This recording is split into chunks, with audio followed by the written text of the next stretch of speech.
नमस्कार, आपका स्वागत है समझ ही अंतिम उद्देश्य यूट्यूब चैनल पर। इस चैनल के माध्यम से हम कक्षा 6 से लेकर के कक्षा 12 तक की सभी पुस्तकों को समझेंगे गहराई से, उसके बाद सभी प्रश्नों का हल भी करेंगे और आपको नोट्स टेलीग्राम चैनल पर मिल जाएगा, जिसका लिंक आपको डिस्क्रिप्शन बॉक्स में दिया हुआ है। ठीक है, तो उससे पहले हम लोग आचार्य प्रशांत जी के बारे में जान लेते हैं।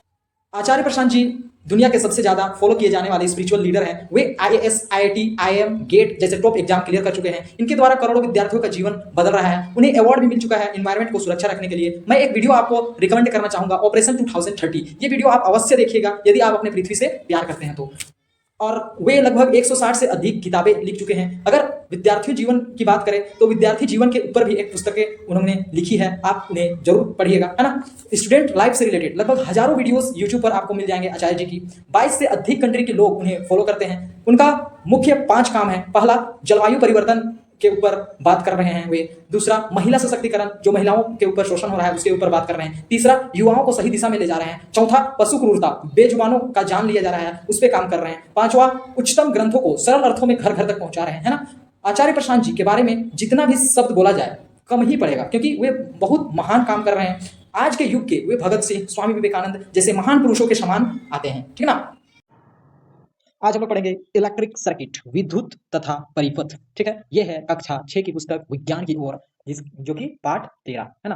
तो स्टार्ट करने से पहले हम आचार्य प्रशांत जी की कोट्स को देख लेते हैं। ओके, देखिए, दुनिया चारों ओर से लगी पड़ी हो आपको जड़ से उखाड़ देने के लिए, आप पर जादू कर देने के लिए, आपको हिला देने के लिए, आप ऐसे खड़े रहिए देखिए कि जैसे कि चारों ओर बच्चे नाच रहे हैं। ठीक है ना, आपको कैसे खड़ा रहना है, जैसे कि चारों ओर बच्चे नाच रहे हैं। ऐसे करके देखिए, ऐसे करके देखिए, इंसान बन जाइएगा आचार्य प्रशांत जी। ठीक है ना, तो स्टार्ट करते हैं हम लोग चैप्टर को। ओके, तो सबसे शुरू क्या है देख लेते हैं। आप आटा चक्की में गेहूं पिसाने के लिए गए हैं।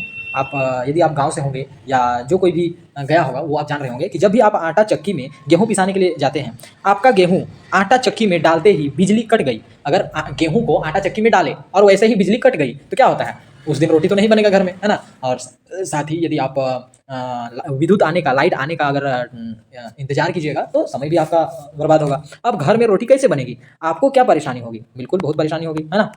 रात को पढ़ाई करते समय जब बिजली कट जाती है तो आपको क्या असुविधा होती है, अंधेरा हो जाता है, हम पढ़ नहीं पाते हैं। बिजली या विद्युत के द्वारा हम दैनिक जीवन में अनेक कार्य होते हैं। हमारे जो दैनिक जीवन, दिन भर में जो हम लोग काम करते हैं, दिन रात जो हम लोग जो भी कार्य करते हैं, उसमें बिजली का बहुत महत्वपूर्ण कार्य होता है। यदि बिजली ना रहे तो बहुत सा काम हम लोग नहीं कर पाएंगे, ठीक है ना, सोने के अलावा। अगला देखिए, कार्य देखते हैं। जैसे घरों में विद्युत बल्ब का जलना, घर में विद्युत बल्ब मतलब जो बल्ब होता है, लाइट बल्ब का जलना। मोटर की सहायता से कुओं से पानी निकालना, अन्यथा हमें क्या करना पड़ जाएगा, कुओं से बाल्टी डाल करके खींच करके मेहनत करके हमें निकालना होगा। लेकिन लाइट के कारण क्या होता है, बोरिंग से या कुआं से मशीन के द्वारा निकल जाता है। ओके, इसके अतिरिक्त, इसके अलावा ऐसे कौन सी विद्युत युक्तियां हैं जिसमें विद्युत का उपयोग होता है, ऐसा और कौन सा विद्युत युक्तियां हैं जिसमें विद्युत का प्रयोग होता है, इसकी सूची बनाइए और क्या क्या करने में होता है। जैसे कि आजकल जनरली इंडक्शन खाना बनाने में भी लोग करते हैं, है ना। फ्रिज चल रहा है और कूलर चल रहा है, एसी चल रहा है, पंखा चल रहा है, और आप समझ सकते हैं इलेक्ट्रिक बाइक आ चुका है। मतलब बहुत सा चीज ऐसा है जो कि इलेक्ट्रिसिटी से चल रहा है, वो सारी चीजें बंद हो जाएगी, है ना, अगर इलेक्ट्रिसिटी नहीं होगी, विद्युत नहीं होगी। क्या आप बता सकते हैं कि बिजली कहां से आती है, बिजली कहां से आती है, आप बता सकते हैं। वो पावर हाउस से आती है। पावर हाउस में कैसे बिजली बनाया जाता है ये आप जानते हैं, बिल्कुल नहीं, तो इस पार्ट में हम जानेंगे। ठीक है, तो देखिए, विद्युत तार की सहायता से हर जगह पहुंचाई जाती है। विद्युत हमें बिजली घर से प्राप्त होती है, ठीक है ना। विद्युत हमें कहाँ से प्राप्त होती है, पावर हाउस, बिजली घर से प्राप्त होती है। ठीक, विद्युत तार की सहायता से, और वो बिजली घर से हमारे घर में विद्युत कैसे आती है, वो आती है हमारे विद्युत तार के सहायता से, ठीक ना। तार की सहायता से हर जगह पहुंचाई जाती है। कभी कभी विद्युत की आपूर्ति ठप हो जाती है, पूर्ति नहीं हो पाती है, तब ऐसे स्थिति में आप क्या करेंगे, तो हम लोग क्या करेंगे, हम लोग धैर्य रखेंगे, ठीक है ना। और साथ में हम लोग जो भी लाइट्स हैं, चार्जर लाइट, उनका उपयोग करने का कोशिश करेंगे। ओके, क्या टॉर्च की सहायता से भी इस समस्या का समाधान हो सकता है, बिल्कुल हो सकता है, लेकिन ज़्यादा दिन तक यदि लाइट कट जाए तो उसमें टॉर्च से समस्या का समाधान नहीं हो पाएगा। ठीक है, टॉर्च देख पा रहे हैं। टॉर्च में एक बल्ब और एक स्विच होता है, और साथ में अंदर क्या होता है, बैटरी भी होता है। स्विच दबाने पर टॉर्च प्रकाश देने लगता है, ये तो आप जान ही रहे हैं, ये तो कॉमन बात है, हर कोई यूज करते हैं टॉर्च का, है ना। आगे, टॉर्च को विद्युत कहाँ से मिलता है? जैसे कि हमारे घरों में जो बिजली आती है वो तारों के माध्यम से बिजली घर से आती है, ठीक है। लेकिन जो टॉर्च होती है उसको बिजली कहाँ से मिलती है? उसको बिजली बैटरी से मिलती है। टॉर्च को विद्युत सेल से मिलता है, उसको क्या कहते हैं हम लोग? सेल कहते हैं, ठीक है। एक जो होता है उसको सेल कहते हैं, और ऐसा ऐसा सेल मिल करके क्या बना देता है? बैटरी बना देता है, ठीक ना। तो क्या से मिलता है? उसको सेल से विद्युत मिलती है। विद्युत सेल का उपयोग घड़ी, रेडियो, मोबाइल, अन्य विद्युत युक्तियों में भी किया जाता है। क्या आपने विद्युत सेल देखा है? क्या आपने विद्युत सेल देखा है? बिल्कुल, हर कोई देखा होगा, है ना। जैसा कि आप चित्र में देख पा रहे होंगे, विद्युत सेल के एक ओर धातु की टोपी और दूसरी ओर धातु की डिस्क चक्रीय होती है। एक और क्या होती है? धातु की टोपी जैसा होता है और एक और डिस्क के जैसा होता है। ओके। कार्बन छड़, यहां पर देख पा रहे होंगे आप कि सेल एवं इसका आंतरिक भाग, उसका अंदर का भाग कैसा होता है सेल का, वो देखते हैं। ये होता है कार्बन छड़, ठीक, और ये होता है रासायनिक पदार्थ का मिश्रण, ठीक, और ये होते हैं जस्ते की डिब्बियां। ये जस्ते की डिब्बियां होती है, इससे ही हमारा सेल बनता है। ये रासायनिक पदार्थ जो है यही विद्युत उत्पन्न करता है। ओके, आगे चलते हैं। सेल के ऊपर धातु की टोपी धनात्मक सिरा तथा धातु की डिस्क ऋणात्मक सिरा होता है। मतलब धनात्मक मतलब प्लस वाला, और ऋणात्मक मतलब माइनस वाला सिरा होता है। देख पा रहे हैं, टोपी वाला क्या है? प्लस सिरा होता है धनात्मक, और डिस्क वाला ऋणात्मक सिरा होता है। क्लियर है? आगे चलते हैं। धनात्मक सिरा को धन टर्मिनल तथा ऋणात्मक सिरा को ऋण टर्मिनल कहते हैं। जो धनात्मक सिरा जो होता है उसको धन टर्मिनल, और जो ऋणात्मक सिरा होता है उसको ऋण टर्मिनल कहते हैं। सामान्य बोलचाल में सेल को लोग बैटरी कहते हैं, परंतु एक से अधिक सेल मिलाकर बैटरी कहलाते हैं। ये नहीं कि एक सेल को हम लोग बैटरी नहीं कह देते हैं, ठीक ना, हम लोग गलत बोलते हैं। ओके, इस प्रकार के सेल शुष्क सेल के रूप में जाने जाते हैं। इस तरह के सेल जो होते हैं वो शुष्क सेल के रूप में जाने जाते हैं। इसमें रासायनिक पदार्थ भरे होते हैं। जब हम सेल का उपयोग करते हैं तो ये रासायनिक पदार्थ अभिक्रिया कर विद्युत पैदा करती है, ठीक ना। वो जो रासायनिक पदार्थ आपको मैंने दिखाया था, देखिए यहाँ पर जो रासायनिक पदार्थ जो होते हैं यही अभिक्रिया करके विद्युत उत्पन्न करते हैं, ठीक ना। आगे देखिए, जब ये रासायनिक पदार्थ खर्च हो जाते हैं तो सेल काम करना बंद कर देता है। तब सेल का बदल कर नया सेल लाया जाता है, ठीक ना। सेल कब काम करना बंद कर देता है? जब रासायनिक पदार्थ जो अंदर होते हैं मौजूद वो अभिक्रिया करना बंद कर देते हैं, ठीक ना। चेतावनी का आप साइन देख रहे होंगे, ऐसा होता है चेतावनी। आसपास विद्युत उपकेंद्रों एवं विद्युत खंभों में इस प्रकार के चित्र लगे होते हैं। बिल्कुल ऐसे चित्र लगे होते हैं। ये खतरा का चिन्ह है, ठीक ना। ये क्या का चिन्ह है? खतरा का चिन्ह है। विद्युत तारों के संपर्क में आने पर गंभीर चोट अथवा मृत्यु भी हो सकती है। अतः आपको विद्युत तारों, सॉकेट आदि का छूने का प्रयास नहीं करना चाहिए। याद रखें, जनित्र मतलब जनरेटर द्वारा उत्पन्न विद्युत भी एक उतना ही खतरनाक है। जैसे कि जनरेटर द्वारा जो विद्युत उत्पन्न होता है वो भी खतरनाक होता है। ये नहीं कि वो पोल खंभा से आ रहा है, बिजली घर से नहीं आ रहा है, ये सोच करके हमें उस जो जनरेटर से निकला हुआ जो तार होता है उसे छूना नहीं चाहिए, ठीक है ना, खुले जगह।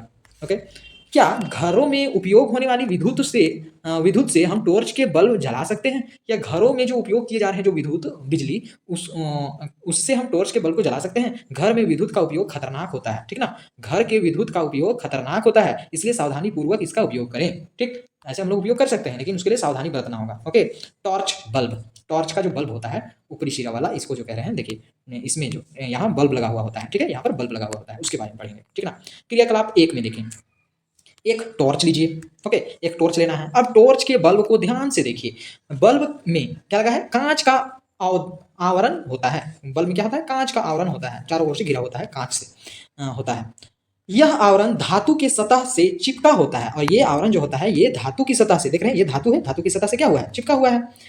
कांच के आवरण के अंदर 2 मोटी तार दिखाई देती है जिसके बीच में एक पतला तार जुड़ा होता है। बल्ब को जलाकर देखिए, इसका कौन सा भाग दीप्त होता है, ठीक ना।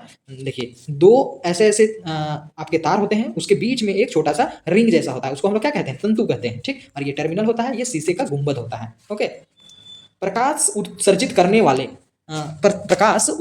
वाले पतले तार को तंतु या फिलामेंट कहते हैं, ठीक ना। तंतु को आधार प्रदान करने वाले 2 मोटे तार के स्तंभ होते हैं, जैसे कि इस तरह से होता है। मान के चलिए ये बल्ब है, ठीक है, ये बल्ब है मान के चलिए, तो इस तरह से होते हैं। यहाँ एक ऐसे 2 स्तंभ होते हैं और इसमें तंतु लगे हुए होते हैं, ठीक है, इसी से बल्ब जलता है। ओके, तो इसे ही कहा जा रहा है कि क्या होते हैं? 2 मोटे तार के स्तंभ होते हैं, 2 मोटे तार के स्तंभ होते हैं जिससे तंतु जुड़ा हुआ होता है। इन मोटे तारों में से एक मोटा तार बल्ब की सतह पर धातु के ढांचे से जुड़ा होता है। एक तार क्या होता है? बल्ब के धातु से जुड़ा हुआ होता है, तथा दूसरा मोटा तार आधार की नोक से जुड़ा होता है, ठीक है। एक तो धातु से जुड़ा हुआ था और एक आधार के नोक से जुड़ा हुआ होता है, ठीक ना। आधार के नोक मतलब समझ पा रहे हैं? यहाँ जैसे बल्ब है, ये बल्ब हो गया, ये हो गया एक धातु का, और ये हो गया आधार का नोक, ठीक है, नीचे वाला आधार का नोक हो गया, ठीक ना। तो इसी प्रकार है। आगे देखिए, आधार के नोक से जुड़ा हुआ होता है, तथा दूसरा मोटा तार आधार की नोक से जुड़ा होता है। बल्ब के आधार पर, मतलब नीचे बल्ब के आधार पर धातु का कांच तथा धातु की नोक बल्ब के दो टर्मिनल हैं। बल्ब के दो टर्मिनल होते हैं, आप देख पाते होंगे ऐसा रहता है बल्ब का जो नीचे ऐसा रहता है, ऐसा रहता है, ऐसा रहता है, ये दो टर्मिनल होते हैं, ठीक ना, प्लस और माइनस, ये दो टर्मिनल होते हैं, ठीक है। इसे हम लोग क्या करते हैं, होल्डर में उसको डाल करके और लाइट हम विद्युत उत्पन्न करते हैं, ठीक ना। ये इस प्रकार जुड़े होते हैं कि ये एक दूसरे को ना छुएं, ये एक दूसरे को ना छुएं, ऐसे होते हैं, जैसे कि ऐसे होते हैं कि एक दूसरे को ना छुएं, ठीक है, एक दूसरे को ना छुएं, ऐसे जुड़े हुए होते हैं। इन्हें भी जानिए। सेल, सेल के धन और ऋणात्मक टर्मिनल से जुड़े तारों को बल्ब के दोनों टर्मिनल से जोड़े बिना आपस में सटाने पर क्या होता है। जैसे कि मान के चलिए ये सेल है, ठीक है, ये आपका ये पॉजिटिव साइड है, ये नेगेटिव साइड है। धन साइड से एक तार जोड़ देंगे, ठीक ना, और एक ऋण साइड से तार जोड़ देंगे, ठीक ना, और टर्मिनल दोनों टर्मिनल में जोड़े बिना, ठीक, सेल के धन और ऋण टर्मिनल से जुड़े तारों, ये जुड़े तारों को बल्ब के दोनों टर्मिनल से जोड़े बिना आपस में सटाने पर क्या होगा, ये शॉर्ट कर सकती है, ठीक है ना। बल्ब से बिना जोड़े अगर सटा देंगे उसको हम लोग शॉर्ट कर जाएगा। ऐसे कदापि ना कीजिए, क्या कह रहे हैं, ऐसा कभी नहीं कीजिए। ऐसा करने से सेल के रासायनिक पदार्थ तेजी से खर्च होंगे और वो शॉर्ट नहीं होंगे। वो रासायनिक पदार्थ जो अंदर डाले हुए होते हैं सेल के अंदर, वो तेजी से खर्च हो जाएंगे। जब तेजी से खर्च हो जाएंगे तो फिर सेल काम करना बंद कर देगा, सेल कार्य करना बंद कर देता है, ठीक ना। आजकल विभिन्न प्रकार के बल्ब का उपयोग किया जाता है जो अधिक प्रकाश देते हैं और विद्युत की बचत करते हैं। इनमें क्या है, एलईडी है, सेल्फ सीएफएल है, मुख्य है CFL, compact fluorescent lamp, compact fluorescent lamp, और एलईडी मतलब लाइट एमिटिंग डायोड, ठीक, ये देख सकते हैं, ये हो गया एलईडी और ये CFL, okay, compact fluorescent lamp इसको कह सकते हैं। अगला देखते हैं, आओ बल्ब जलाएं। आइए विद्युत सेल की सहायता से, जो सेल होती है सेल की सहायता से बल्ब को जलाएं। इसके लिए विद्युत तार की आवश्यकता होगी, सेल की आवश्यकता होगी, विद्युत रोधी टेप की आवश्यकता होगी और एवं रबड़ बैंड की आवश्यकता होगी, ठीक। तो देखते हैं हम लोग, विद्युत तार के दो टुकड़े लीजिए, विद्युत तार का दो टुकड़ा ले लेना है, मान के चलिए एक टुकड़ा ले लिए, दो टुकड़ा ले लिए, ठीक। उसके दोनों सिरों से प्लास्टिक का आवरण हटा दीजिए। अब ये जो प्लास्टिक का आवरण इसमें लगा हुआ होता है, ऊपर से कवर होता है, तो कवर को क्या करना है, हटा देना है, ठीक है। मान के चलिए कवर था तो इसको आगे भी हटा दिए, इधर हटा दिए, ठीक है, आवरण को हटा दिया हमने। अब क्या करना है कि सेल के धन टर्मिनल से एक विद्युत तार के छोर को तथा दूसरे तार के को सेल के ऋण टर्मिनल से जोड़िए। एक को क्या करना है, धन टर्मिनल से जोड़ना है। मान के चलिए ये एक सेल है, मान के चलिए, ठीक है ना, अगर यहाँ पर एक सेल है तो एक टर्मिनल को ऋण से जोड़ दिए, एक टर्मिनल को धन से जोड़ दिए, ठीक है ना, एक को ऋण से एक को धन से जोड़ दिया हमने, ठीक है, तो ऋण और धन को जोड़ दिया हमने। अब इसके लिए टेप और रबड़ बैंड का प्रयोग करें। यहाँ पर क्या लगा देना है, टेप लगा देना है या रबड़ बैंड लगा करके इसको जोड़ देना है। अब चित्र की भांति 6 भिन्न तरीकों से बल्ब को जोड़िए। अब क्या करना है, 6 भिन्न तरीकों से जोड़ना है। यहाँ पर देखिए, यहाँ पर देख सकते हैं कैसे जोड़ा गया है, ऐसा जोड़ा गया है, बल्ब को जोड़ा गया है, यहाँ जल गया, और यहाँ पर देखिए, यहाँ पर खाली जगह है, यहाँ पर जुड़ा हुआ नहीं इसलिए नहीं जला है, यहाँ पर खाली जगह है इसलिए नहीं जला है, ठीक है, आपस में जुड़े हुए होने चाहिए। यहाँ पर देखिए, यहाँ पर नहीं जुड़े हुए हैं इसीलिए नहीं जल रहा है, ओके, इसे एक ही तरफ जोड़ दिया गया है इसीलिए भी नहीं चल रहा है। अब इसे देखिए, ये दोनों इधर भी जुड़ा हुआ है, इधर जुड़ा हुआ है, दोनों तरफ जुड़े हुए हैं इसलिए जल रहे हैं। तो फर्स्ट में और लास्ट में देखिए, ये भी दोनों तरफ जुड़ा हुआ है इसलिए जल रहे हैं। फर्स्ट और लास्ट में क्यों जल रहे हैं, क्योंकि उसका जो परिपथ है, परिपथ अभी हम लोग पढ़ेंगे, ये जो पूरा ये कहीं भी खाली नहीं है, यहाँ देखिए कहीं भी खाली नहीं है जिसके कारण ये जल रहा है। लेकिन यहाँ पर यहाँ खाली है, यहाँ पर खाली है, ठीक है, यहाँ पर आप देख सकते हैं यहाँ पर खाली है, यहाँ पर इधर खाली है, इधर से जोड़ा ही नहीं गया है, केवल दोनों तार को यहीं जोड़ दिया गया है, ठीक है। अब इन सभी प्रकार की व्यवस्थाओं को ध्यान से देखिए जिनमें बल्ब द्वीप्त होता है, मतलब जिनमें बल्ब जलता है। इन व्यवस्थाओं की तुलना दूसरी व्यवस्थाओं से कीजिए। दूसरी व्यवस्थाओं से हमने कर लिया, ठीक है, वे उनकी जो तार कहीं पर जुड़ी हुई नहीं है, ठीक ना, इसलिए वो नहीं जल रही है, और जो अच्छे तरह से तार ऋणात्मक में, धनात्मक में और बल्ब में जुड़े हुए हैं वहाँ जल रहे हैं, कीजिए। जिसमें बल्ब द्वीप्त नहीं होते हैं, जिसमें बल्ब जलते हैं और जिसमें बल्ब नहीं जलते हैं, उसमें दोनों में कंपेयर करना है कि क्यों नहीं जल रहे हैं। क्या आप इस अंतर का कारण ज्ञात कर सकते हैं। पहली व्यवस्था, एक ए में विद्युत सेल के एक टर्मिनल से प्रारंभ करके अपनी पेंसिल की नोक को तार के अनुदेश बल्ब तक लाइए, ठीक है। क्या करना है, देखिए ये क्या करना है, पेंसिल से बल्ब तक लाना है, ऐसा लाना है, ठीक है, बल्ब तक लाया गया, ओके। फिर क्या कर रहा है देखते हैं, समझ लेते हैं।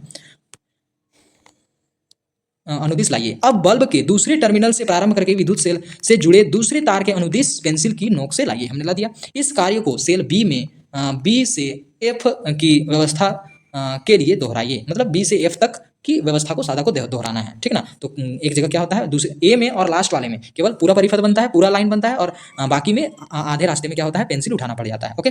तो जितनी क्या उन व्यवस्थाओं में बल्ब द्वीप्त होता है, बिल्कुल नहीं। जिनमें सेल के टर्मिनल से आप वापस दूसरे टर्मिनल तक पहुंचने में पेंसिल को ऊपर उठाना पड़ता है? बिल्कुल नहीं जलता है। ओके, क्या आप इन दिए गए व्यवस्था के अलावा अन्य तरीकों से बल्ब को द्वीप्त कर सकते हैं? कैसे, ये बताना है। जिस संयोजन से बल्ब जलता है उस संयोजन में आपने क्या देखा? जिस संयोजन से बल्ब जलता है उस संयोजन में आपने क्या देखा? उस संयोजन में हमने यह देखा कि जो तारें होती है वो अच्छी तरह से जुड़ी होनी चाहिए और दोनों तार जो है वो एक तार ऋणात्मक की ओर होनी चाहिए, एक तार धनात्मक की ओर होनी चाहिए, ना कि दोनों तार धनात्मक या दोनों तार ऋणात्मक की ओर नहीं होनी चाहिए, अन्यथा बल्ब नहीं जलेगा। ठीक है, क्लियर है?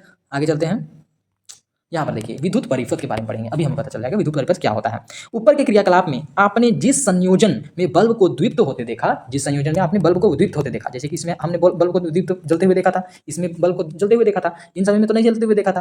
तो जिस संयोजन में आपने बल्ब को जलते हुए देखा था, ठीक ना, द्वीप्त होते देखा था, उस व्यवस्था में विद्युत सेल के दो टर्मिनल, विद्युत सेल के दो टर्मिनल, एक टर्मिनल दो टर्मिनल से विद्युत सेल के दो टर्मिनल बल्ब के दो टर्मिनल से जोड़े गए हैं। ठीक है, बल्ब के दो टर्मिनल से, जैसे कि बल्ब ऐसा रहता है, ठीक है ना, मान के चलिए ऐसा बल्ब है ऐसा, ठीक है, तो यहाँ पर भी दो टर्मिनल होते हैं छोटे छोटे, आप देख पा रहे होंगे, बल्ब में देखे होंगे आप भी, तो ये दोनों टर्मिनल से जुड़े हुए होते हैं। ठीक है ना, आगे क्या कह रहे हैं कि इनके बीच संयोजन तार भंग नहीं है, संयोजन तार भंग नहीं है, बीच में कटा हुआ नहीं है, वो पूरी जुड़ी हुई है। इस प्रकार की व्यवस्था विद्युत परिपथ का एक उदाहरण है। तो ये विद्युत परिपथ का एक उदाहरण है। विद्युत परिपथ विद्युत सेल के दो टर्मिनल के बीच विद्युत प्रवाह के संपूर्ण पथ को दर्शाता है। ठीक, मतलब सेल से लेकर के आपका बल्ब तक का जो विद्युत का प्रवाह हो रहा है, विद्युत धारा जो बह रही है, उसी का सारा पथ को, रास्ता को दर्शाता है विद्युत परिपथ। ठीक है, परिपथ मतलब समझ में आ रहा है कि रास्ता। ओके, तभी बल्ब तभी दीप्त होता है जब परिपथ में विद्युत धारा प्रवाहित होती है। यदि परिपथ में विद्युत धारा प्रवाहित नहीं होगी तो क्या बल्ब जलेगा? बिल्कुल ही नहीं जलेगा। ओके, अब यहाँ पर देख पा रहे होंगे आप विद्युत परिपथ की धारा की दिशा कैसी होती है। ऊपर क्या होता है, आप ध्यान दीजिए, ये बहुत अच्छा क्वेश्चन है, ये आपको 12th लेवल तक काम देगा। आप जितना दिन पढ़िएगा, ग्रेजुएशन, एमएड, बीएड, जितना भी कीजिएगा, पीएचडी, सब में काम देगा ये। ठीक है, ये पॉजिटिव ऊपर हो गया, ये नेगेटिव हो गया। तो आप देख पा रहे होंगे कि विद्युत किधर से किधर बहती है। ये पॉजिटिव से निकलती है, देख रहे हैं एरो, आप देख पा रहे होंगे एरो, और कहाँ जाती है? नेगेटिव में जाती है। ठीक है, मतलब धनात्मक से निकलती है और ऋणात्मक में जाती है, फिर धनात्मक से निकलती है ऋणात्मक में जाती है, धनात्मक से निकलती है ऋणात्मक, ऐसे ऐसे प्रवाहित करते रहती है। ठीक है, तो विद्युत धारा किधर से किधर प्रवाहित करती है? धनात्मक से ऋणात्मक प्रवाहित करती है, ये याद रखना है। ओके, क्लियर है? किसी भी पूर्ण परिपथ में विद्युत धारा की दिशा सेल के धन टर्मिनल से सेल के ऋण टर्मिनल की ओर होती है। जब किसी परिपथ में बल्ब के दोनों टर्मिनल को जोड़ते हैं, जब कोई परिपथ में हम लोग बल्ब के दोनों टर्मिनल को जोड़ देते हैं, तो विद्युत धारा बल्ब के तंतु से होकर प्रवाहित होती है। और तंतु से प्रवाहित होती है, तंतु हमने समझ लिया था, ये मान के चलिए बल्ब है, तो बीच में जो होते हैं रिंग जैसे, वो होते हैं तंतु। तो जैसे कि ये बैटरी से जुड़ा हुआ है, ठीक ना, मान के चलिए बैटरी नहीं कह सकते हैं, सेल कह सकते हैं। ठीक है, ये सेल से जुड़ा हुआ है, एक सिरा यहाँ जुड़ा हुआ है, एक सिरा यहाँ जुड़ा हुआ है, पॉजिटिव से, और ये पॉजिटिव से और नीचे नेगेटिव से। तो ये क्या होता है, ये तंतु, जैसे कि यहाँ पॉजिटिव से निकला, पॉजिटिव से धारा निकला, तंतु में घूमा, वहाँ बल्ब जला, और नेगेटिव में घुसा, फिर नेगेटिव से पॉजिटिव, पॉजिटिव से फिर negative, positive negative, positive negative, ऐसे घूमते रहती है और बल्ब जलते रहती है, जब तक फिर जो रासायनिक पदार्थ सेल के अंदर जो स्थित है वो खत्म ना हो जाए। ठीक ना, जब खर्च पूरा हो जाता है तब बल्ब जलना बंद हो जाता है। क्लियर है? तो समझ सकते हैं कैसे बल्ब जलता है। तो हमें पढ़ना क्यों चाहिए? चीज़ों को जानने के लिए, समझने के लिए। ठीक ना, तो कोई भी कहता है कि पढ़ने लिखने से क्या फायदा है? पढ़ने लिखने से यही फायदा है कि हम जितने भी हमारे मन में जो इच्छाएं उठती है, जो भी प्रॉब्लम्स उठती है, जो भी प्रश्न उठती है, सभी प्रश्नों का हम लोग उत्तर ढूंढ सकते हैं। ठीक ना, पढ़ाई लिखाई करके। ओके, अगला प्रश्न क्या है, देखिए, विद्युत बल्ब का विद्युत परिपथ में सही संयोजन के बाद ही बल्ब का नहीं जलना इसके फ्यूज होने का कारण हो सकता है। यदि सही परिपथ को जोड़ दिया गया है, ठीक है, फिर भी में बल्ब नहीं जल रहा है, तो समझ जाइए कि बल्ब क्या हो गया है? फ्यूज हो गया है। ठीक है, मतलब वो जो तंतु होती है वो टूट गई है, ठीक ना, या वो बर्बाद हो गई है। फ्यूज बल्ब को ध्यान से देखिए, फ्यूज बल्ब को ध्यान से देखना है, क्या उसका तंतु खंडित है? क्या तंतु उसका टूटा हुआ है? तंतु के खंडित होने पर विद्युत धारा का प्रवाह भंग हो जाता है, मतलब नहीं प्रवाह कर पाता है, पॉजिटिव से नेगेटिव, ऐसा प्रवाह नहीं कर पाता है, और बल्ब नहीं दीप्त होता है, बल्ब नहीं जलता है। ठीक ना, विद्युत बल्ब कई कारण से फ्यूज हो सकते हैं। विद्युत बल्ब जो होता है कई कारण से फ्यूज होते हैं, यदि हो सकते हैं, जिसका एक कारण तंतु का खंडित होना भी हो सकता है। पहला कारण क्या हो सकता है? तंतु यदि खंडित हो जाते हैं तो बल्ब फ्यूज हो जाता है। देख पा रहे होंगे यहाँ तंतु जो है वो जुड़ा हुआ नहीं है, ठीक ना, यहाँ पर भंग हो गया है, इसके कारण ये बल्ब नहीं जलेगा, तो फ्यूज बल्ब इसको कह देंगे। और यदि तंतु यहाँ पूरा होता, ऐसा पूरा यहाँ तक होता, ठीक है, यहाँ से लेकर यहाँ तक होता, तो इसको हम लोग क्या कहते हैं? बल्ब फ्यूज नहीं हुआ है, अच्छा बल्ब है। ठीक है, और ये विद्युत को प्रवाह कर पाएगा। आइए टॉर्च बनाएं। अब क्या बनाते हैं? टॉर्च बनाते हैं। एक टॉर्च का बल्ब, बिजली का एक टॉर्च का बल्ब लेना है, जैसे कि आप यहाँ पर देख पा रहे हैं। बिजली का तार लेना है, जैसे कि यहाँ पर आप देख पा रहे हैं। टेप एवं रबड़ बैंड लेना है, यहाँ पर टेप लेना है और एक रबड़ बैंड लेना है। तार के दोनों सिरों से प्लास्टिक का आवरण हटा दीजिए। अब तार से क्या करना है, तार तो प्लास्टिक से कवर रहता है, तो प्लास्टिक के दोनों सिरों को, तार के दोनों सिरों के जो प्लास्टिक लगे हुए हैं उसे हटा देना है, अन्यथा हमारा बल्ब तो नहीं चलेगा, है ना। चित्र के अनुसार, चित्र आपने देखा, उसके अनुसार तार के एक सिरे को बल्ब के धातु आवरण के चारों ओर लपेट दीजिए। ठीक, देखिए जैसा कि मैंने यहाँ लपटा हुआ है, धातु के आवरणों के चारों ओर लपेट देना है, यहाँ पर लपेट देना है। ओके, और तार के दूसरे छोर पर, तार के दूसरे छोर पर को टेप की सहायता से सेल के ऋणात्मक, ये ऋण वाली होती है, ऋण टर्मिनल के संपर्क में रखिए। ओके, अगला देखिए क्या किया जा रहा है। अब बल्ब के आधार की नोक, बल्ब की आधार की नोक, बल्ब मान के चलिए है, ये जो आधार की जो नोक होती है, दो नोक होती है, को क्या करना है, को बल्ब का दूसरा टर्मिनल है, बल्ब का क्या है, दूसरा टर्मिनल है, ठीक ना, को सेल के धन टर्मिनल से सटा दीजिए। ठीक है, ये जो है इसको क्या करना है, इसको सटा देना है, जो बल्ब का आधार नोक है उसको धन टर्मिनल से सटा देना है। तो ये क्या हो जाएगा, बल्ब आपका टॉर्च के जैसा काम करने लगेगा। क्या बल्ब दीप्त होता है? बिल्कुल। अब बल्ब को हटाइए, बल्ब को जब हटाएंगे तो बल्ब नहीं जलेगा, बल्ब को जब फिर हम लोग धनात्मक में सटाएंगे तो वो जलेगा, ठीक ना। क्या बल्ब बुझ जाता है? बिल्कुल, है ना, हटाने पर बल्ब बुझ जाता है और सटाने पर बल्ब जलने लगता है। क्या यह टॉर्च को ऑन व ऑफ करने के जैसा नहीं है? बिल्कुल ऑन ऑफ करने के जैसा है, ठीक ना। स्विच ऐसे ही ऊपर होता है तो समझ जाइए कि वह धातु ऋणात्मक से सटा हुआ नहीं रहता है, ठीक ना। और अगर स्विच को हम लोग नीचे करते हैं तो धातु ऋणात्मक से नहीं सटता है, ऊपर जैसे ही स्विच को ऑन करते हैं तो समझ जाइए कि धातु अभी ऋणात्मक से धनात्मक से जुड़ गया है, ठीक। विद्युत स्विच के बारे में पढ़ते हैं।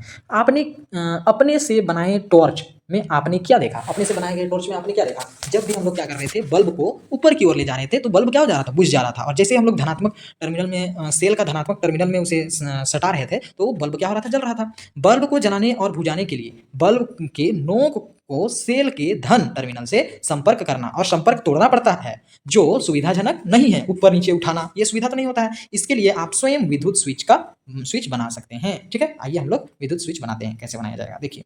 क्रियाकलाप 4, ठीक। विद्युत स्विच बनाने के लिए आप एक थर्मोकोल, विद्युत स्विच बनाने के लिए एक थर्मोकोल ले सकते हैं।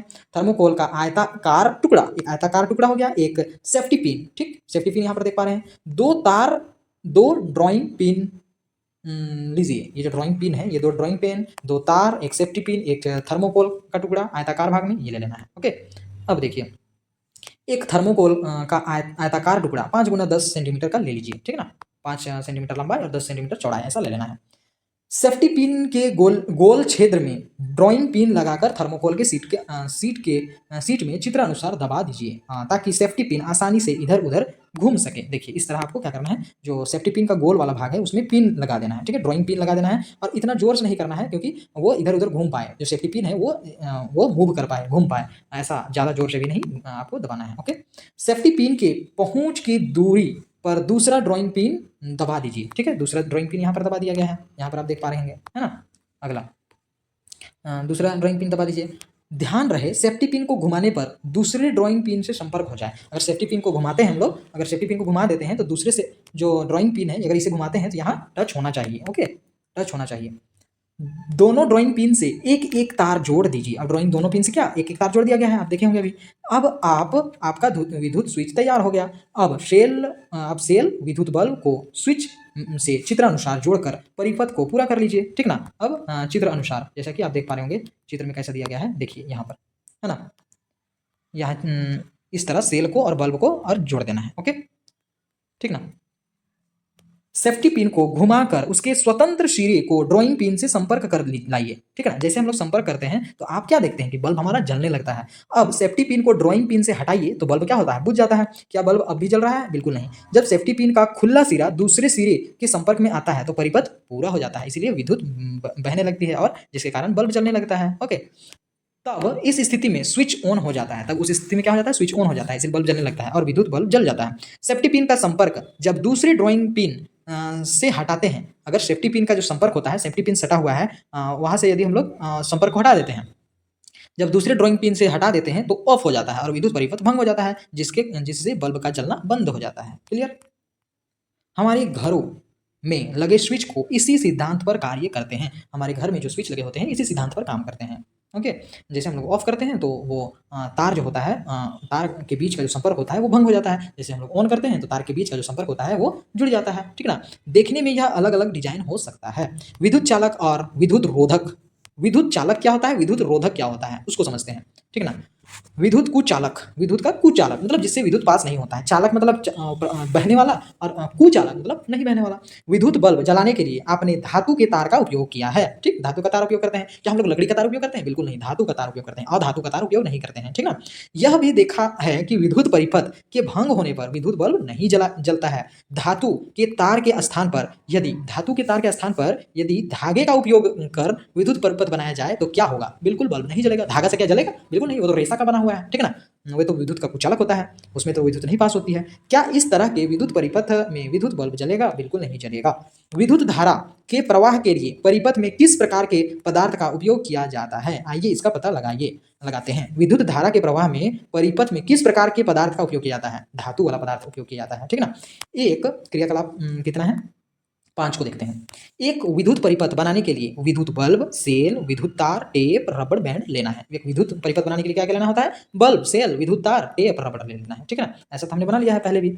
आप आसपास के कुछ अन्य सामग्री इकट्ठा कीजिए। जैसे कि यहाँ देख पा रहे होंगे पेचकस इकट्ठा किया गया है, चाबियां, पिन, सिक्के, प्लास्टिक का स्केल, लकड़ी के टुकड़े, एल्युमिनियम की पत्ती, मोमबत्ती, पेंसिल की लीड, थर्माकोल, कागज, रबड़, कांच की चूड़ी, लोहे का कील आदि।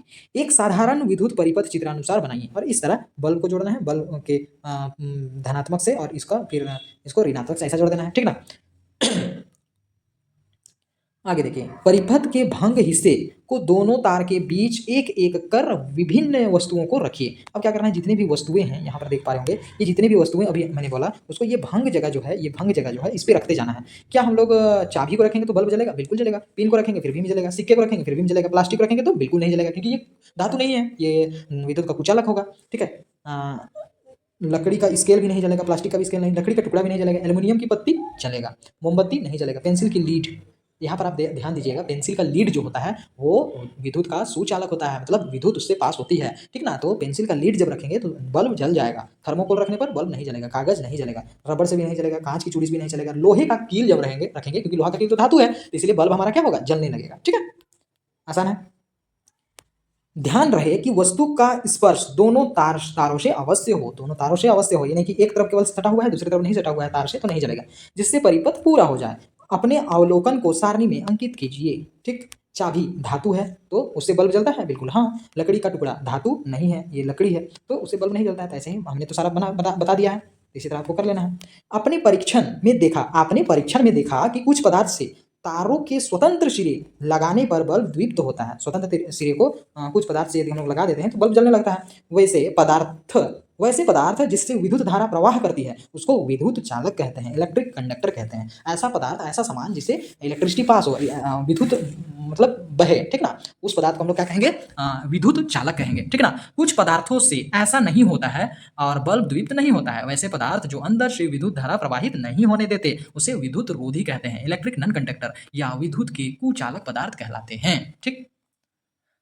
अपने सारणी से उन पदार्थों की सूची बनाइए जो विद्युत चालक हैं। अपने सारणी में उन पदार्थों का सूची बनाना है जो कि विद्युत चालक है और विद्युत रोधी है, वो बनाना है। तो यहाँ पर विद्युत चालक कौन है? जैसे कि लोहा, तांबा, सोना, चांदी, एल्युमिनियम, ये सब को लिखना है। विद्युत रोधी कौन है? लकड़ी, प्लास्टिक, रबड़, फिर लकड़ी कह सकते हैं, ईंट, बालू, सीमेंट, कुछ भी कह सकते हैं, ठीक है ना, जिससे पास नहीं होता है। अपने परीक्षण से आपने क्या निष्कर्ष निकाला? कौन सा पदार्थ विद्युत का चालक है और कौन सा पदार्थ विद्युत रोधी है? धातु क्या होता है? विद्युत का चालक होता है। और अधातु क्या होता है? विद्युत का कुचालक होता है, विद्युत रोधी होता है। वैसे पदार्थ जो चमकदार होते हैं और जिनसे तार बनाई जाती है, जो विद्युत चालक होते हैं, वे क्या होते हैं? विद्युत चालक होते हैं। एल्युमिनियम, तांबा, लोहा तथा अन्य धातु का तार बनाए जाते हैं। ये सभी धातुएं विद्युत चालक होती है। याद कीजिए, जब आपने स्विच बनाया था वहाँ थर्मोकोल शीट का उपयोग किया गया था। वहाँ क्या उपयोग किया गया था? थर्माकोल का उपयोग किया गया था, ठीक ना। थर्माकोल से विद्युत धारा प्रवाहित नहीं होती है, इसलिए इसका उपयोग ड्राइंग पिन को स्थिर करने के लिए किया गया था। थर्माकोल से तो पास नहीं होता है करंट, लेकिन क्यों यूज किया गया? क्योंकि जो ड्राइंग पिन होता है उसको स्थिर करने के लिए किया गया था। जब स्विच खुली स्थिति में थी तो उसके बीच वायु भी थी, इसलिए बल्ब नहीं जला था, ठीक है ना। इससे यह निष्कर्ष निकलता है कि वायु भी विद्युत रोधक है, हवा भी क्या है? विद्युत रोधक है। अन्यथा हमें हर समय करंट मारते रहता, जहाँ जाते हम लोग को करंट ही मारता, ठीक ना। अगर हवा में भी करंट पास होता तो ठीक। हवा भी क्या है, विद्युत रोधी है। ओके, विद्युत चालक तथा विद्युत रोधी पदार्थ हमारे लिए समान रूप से महत्वपूर्ण है। यदि वो उससे विद्युत पास नहीं हो रहा है तो वो अन्य काम तो देता ही है, ठीक ना। विद्युत पलंग, विद्युत बल्ब, अच्छा विद्युत प्लग, विद्युत बल्ब, सॉकेट, जिसको हम लोग होल्डर कहते हैं, ठीक ना, आदि विद्युत चालक पदार्थों से बनाए जाते हैं। ये विद्युत चालक पदार्थों से बनाए जाते हैं। दूसरी ओर विद्युत तारों, प्लग के ऊपर के भाग जो होते हैं, तार का ऊपर भाग, प्लग का ऊपर भाग, स्विच तथा अन्य भाग जिन्हें लोग स्पर्श करते हैं, वो क्या होता है, विद्युत रोधी पदार्थ का उपयोग कर बनाया जाता है। अन्यथा हम लोग कैसे उसे छू पाते हैं, है ना। विद्युत तार धातु से बनाए जाते हैं जो विद्युत चालक पदार्थ हैं, पर इसका बाहरी आवरण जिसे हम छूते हैं प्लास्टिक से बने हुए होते हैं। अंदर का जो भाग होता है वो विद्युत चालक पदार्थ होता है, लेकिन उसकी बाहरी भाग क्या होता है, बाहरी आवरण क्या होता है, वो विद्युत विरोधी होता है, विद्युत कुचालक होता है, ठीक है, विद्युत रोधी होता है। ओके, जो कि प्लास्टिक से बना होता है। क्या आप जानते हैं हमें विद्युत का झटका क्यों लगता है? हमारा शरीर विद्युत का कुचालक है। हमें क्यों झटका लगता है? क्योंकि हमारा शरीर क्या है, विद्युत का सुचालक है, ठीक है ना। हमारा शरीर से विद्युत पास हो सकता है क्योंकि हमारा शरीर क्या से बना हुआ है, ज्यादातर हिस्सा में पानी ही है, ठीक ना। तो पानी से तो प्रवाह होता है विद्युत, जिसके कारण हमें क्या होता है, खून पानी, जिसके कारण हमें नमी के कारण हमें इलेक्ट्रिक शॉक, विद्युत झटका लगता है, विद्युत का झटका लगता है। हमारा शरीर विद्युत का सुचालक है, इस कारण विद्युत रोधी के संपर्क में आने पर, विद्युत रोधी के संपर्क में, विद्युत धारा के संपर्क में जब हम लोग आते हैं तो आघात लगता है। अतः विद्युत उपकरणों का उपयोग करना चाहिए, विद्युत उपकरणों का उपयोग करना चाहिए, ठीक ना, ना कि खुद छूना चाहिए। हमने क्या क्या सीखा वो देखेंगे। विद्युत सेल विद्युत का एक स्रोत है, ठीक है। स्रोत मतलब क्या समझते हैं आप, जैसे कि जिससे हमें प्राप्त होता है, ठीक ना। जैसे कि पानी का स्रोत क्या है, कुआं है, ठीक, क्योंकि पानी हमें कुआं से मिलता है, बोरिंग है, चापाकल है, नल है, सिंटेक्स है, ठीक है। उसी तरह विद्युत सेल किसका, क्या का स्रोत है, विद्युत का स्रोत है। विद्युत सेल से हमें क्या मिलता है, विद्युत मिलता है, ठीक ना। तो विद्युत का स्रोत हमारा विद्युत सेल भी है। विद्युत सेल में दो टर्मिनल होते हैं, एक धनात्मक और एक ऋणात्मक टर्मिनल, क्लियर है। आगे विद्युत बल्ब के अंदर फिलामेंट होता है, विद्युत बल्ब के अंदर फिलामेंट होता है, तो हम लोग जान रहे हैं, जो उसके दो टर्मिनलों से जुड़ा हुआ होता है, ठीक। बल्ब के फिलामेंट से विद्युत धारा प्रवाहित होने पर बल्ब प्रकाशित होती है। बल्ब का फिलामेंट से जो ऊपर जो तंतु लगा होता है, बल्ब जैसे कि आप देख पा रहे होंगे ऐसा, यहाँ जो तंतु लगा हुआ था बल्ब के अंदर, इससे ही जब विद्युत प्रवाह करती है तभी हमारा बल्ब जलता है, ठीक। अगला, बंद विद्युत परिपथ में विद्युत धारा सेल के एक टर्मिनल से दूसरे टर्मिनल की ओर प्रवाहित करती है, ठीक ना। जब बंद विद्युत परिपथ होता है तो सेल के एक टर्मिनल से दूसरी टर्मिनल में क्या विद्युत प्रवाह करती है। स्विच एक सरल युक्त है, स्विच क्या है, एक सरल युक्त है, जो विद्युत परिपथ में धारा के प्रवाह को रोकने, भंग करने और चालू करने में मदद करता है स्विच, ठीक ना। जिन पदार्थों से होकर विद्युत धारा प्रवाहित होती है वे विद्युत चालक होते हैं, और जिन पदार्थों से प्रवाहित नहीं हो सकती है वे विद्युत रोधी पदार्थ कहलाते हैं, ठीक। शिक्षक निर्देश क्या क्या है, बच्चों को विद्युत परिपथ के सिद्धांत को क्रियाकलाप के माध्यम से समझाते हुए विद्युत उपकरणों के उपयोग में बरतने वाली सावधानियों की चर्चा कक्षा में अवश्य करें। आप क्या कीजिएगा कि कभी भी खुले हाथों से बिना उपकरण के कभी भी खुले तार को नहीं छूना है, ठीक है। क्यों, क्योंकि हमारा शरीर से करंट पास हो सकता है, हमें झटका लग सकता है, यहाँ तक कि हमारी मृत्यु भी हो सकती है। ओके, इससे आप सतर्क रहें। अभ्यास, क्वेश्चन आंसर बनाते हैं।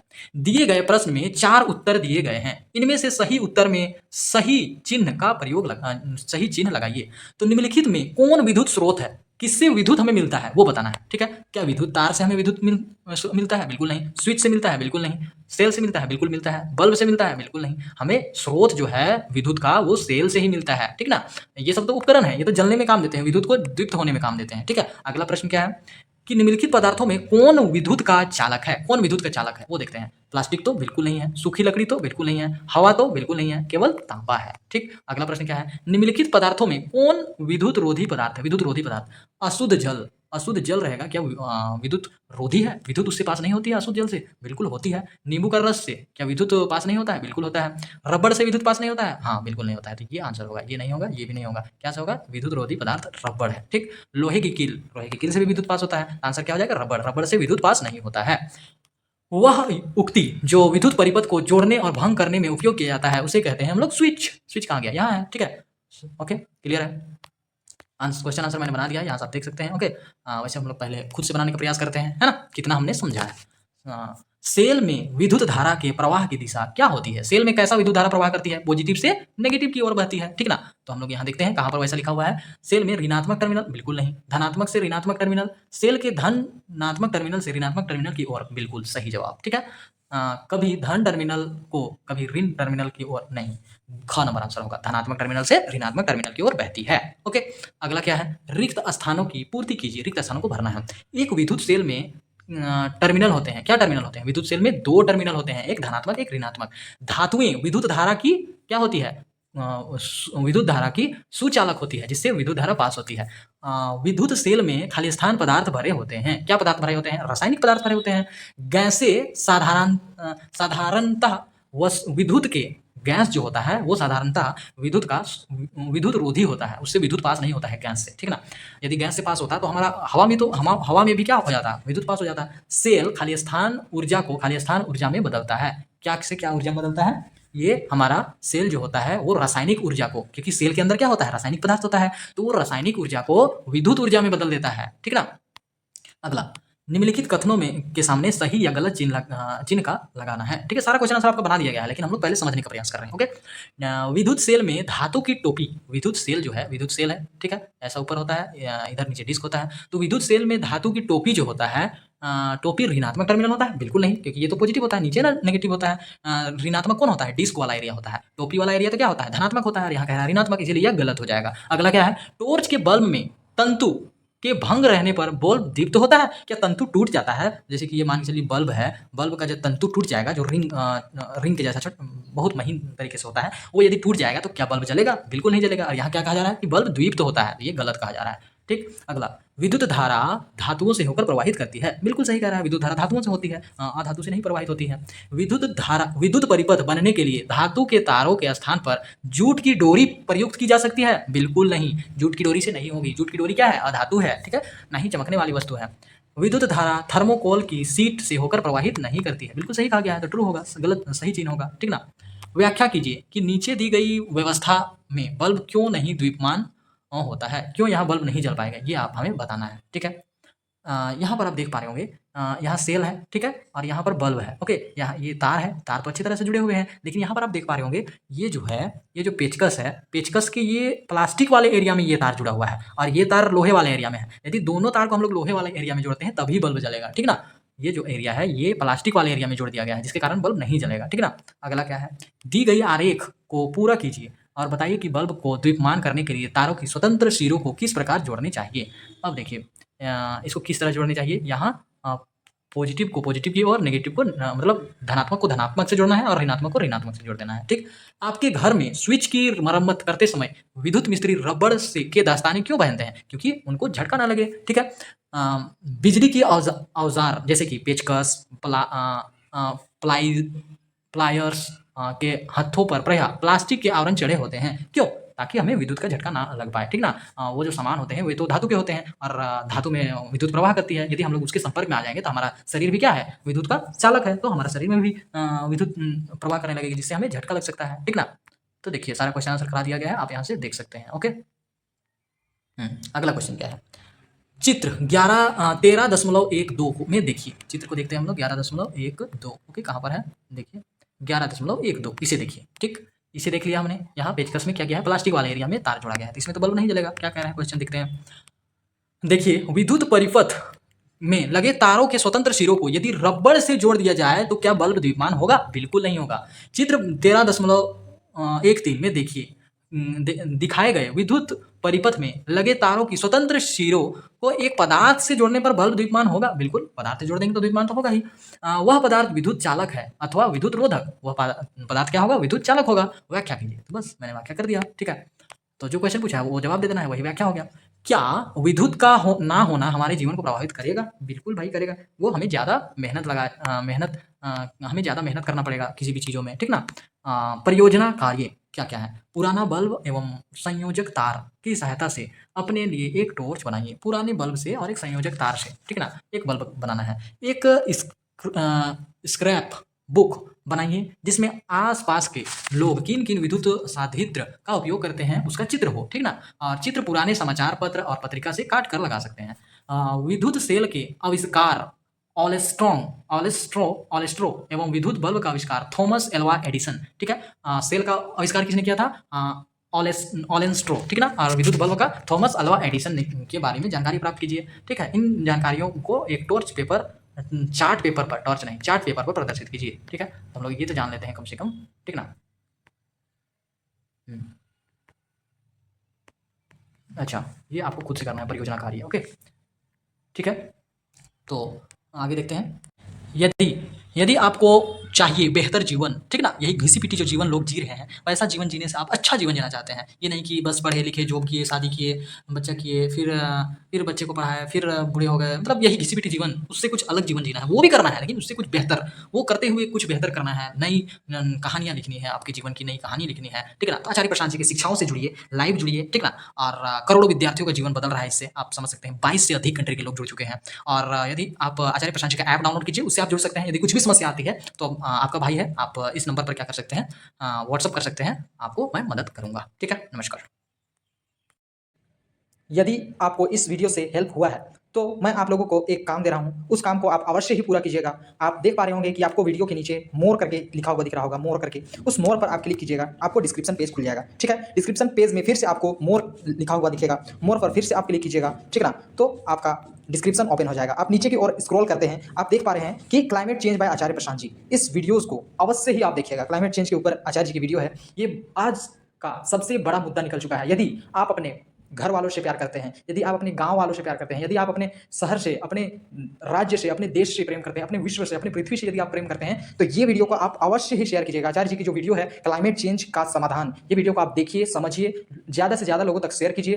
क्योंकि अगर आप अपने देश के लिए कुछ काम करना चाहते हैं, कुछ अपना स्वधर्म निभाना चाहते हैं, तो ये वीडियो को ज़्यादा से ज़्यादा लोगों तक शेयर कीजिए। क्योंकि सबसे बड़ा मुद्दा बन चुका है अभी क्लाइमेट चेंज। क्योंकि 365 में से ऐसा कोई भी दिन नहीं है जिस दिन हमारा क्लाइमेट ठीक है ना। और सबसे बड़ा नुकसान जानवरों को हो रहा है और गरीब तबके के लोगों को हो रहा है, ठीक है, जो कि इसके लिए वे जिम्मेवार भी नहीं है। जिम्मेवार तो वो अमीर लोग हैं जो ज़्यादा से ज़्यादा कार्बन फुटप्रिंट छोड़ रहे हैं और पृथ्वी को नुकसान पहुंचा रहे हैं, ठीक है।